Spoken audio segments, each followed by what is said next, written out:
Hello guys, today we will talk about how to fix or how to solve the problem of not loading on the application of Discord app. Here we go to settings.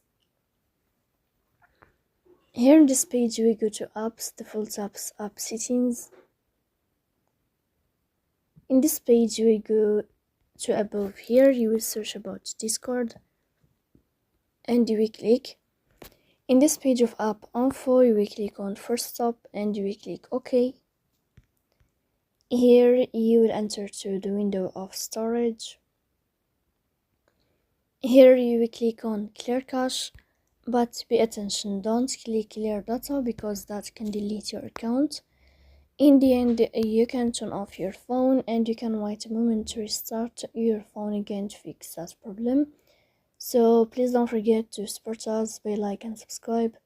See you next time in another video and thank you for your watching.